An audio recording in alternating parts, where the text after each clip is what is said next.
sugar, all-purpose flour. ఆ butter కూడా solid గా ఉంటే బెస్ట్ లిక్విడ్ కన్నా. మా దగ్గర కొంచెం లిక్విడ్ లా ఉంది కాబట్టి మేము వేసేసాం.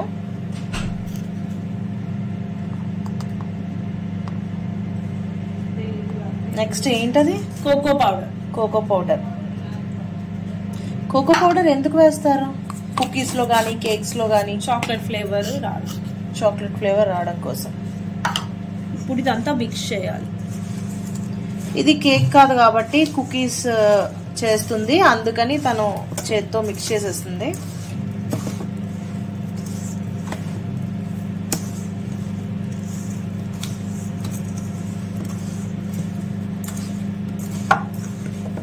ఉండాలి. మనం బటర్ లిక్విడ్ ఫామ్ లో వేయడం వల్ల ఇలా చూసా ఇలా పౌడర్ లా వస్తుంది తప్ప కానీ ఇలా సాలిడ్ గా ఉండాలి. అంటే బటర్ మన సాలిడ్ లా అదే లిక్విడ్ లా కాకుండా కొంచెం సాలిడ్ గా వేసి ఉంటే ఇంకొంచెం టైట్ గా అవుతుందా, అలా పొడి పొడిగా కాకుండా. ఇప్పుడు మరి దాన్ని టైట్ గా అవ్వాలంటే ఏం చేయాలి మనం? పర్లేదులే, అంటే రీఫ్రిజిరేట్ చేసుకోవచ్చు. రీఫ్రిజిరేట్ చేస్తే అది అవుతుందా? హార్డ్ గా అవుతుంది. సో మన కేక్ అయినంత వరకు I'm going to refrigerate this.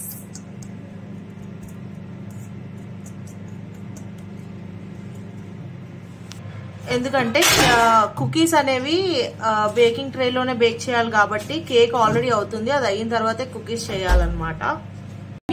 ఇప్పుడు సేమ్ మనం కేక్ ఎలా ఆయిల్ అప్లై చేసామో బటర్ పేపర్ లేదు కాబట్టి మనం కుకీస్ కూడా బేకింగ్ ట్రేకి ఆయిల్ అప్లై చేసి కొంచెం మైదా అనేది జల్లుతామన్నమాట.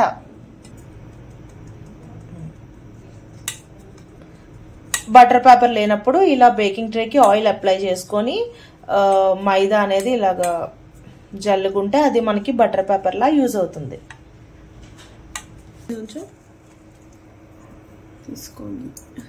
మనం డీప్ ఫ్రిడ్జ్ లో పెట్టాం కదా, ఇది కొంచెం సేపు అది గట్టిగా అయ్యిందనమాట. కొంచెం గట్టిగా అయింటే ఓ చాకో చిప్స్ వేయలేదు.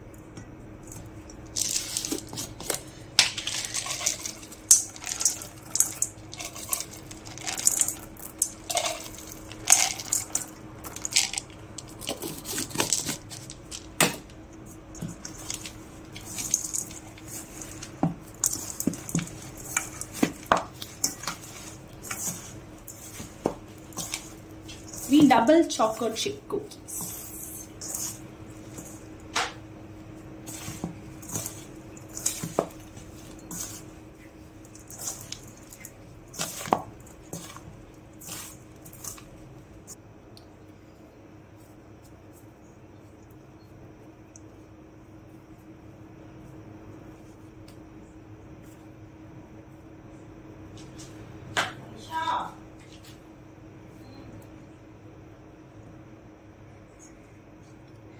ఒక కుకీకి ఇంకో కుకీకి స్పేస్ ఇవ్వాలి, లేదంటే అన్నీ ఒకటే అయిపోతాయి, పెద్ద కుకీ వస్తుంది, ఒకటే కలిసిపోతాయి.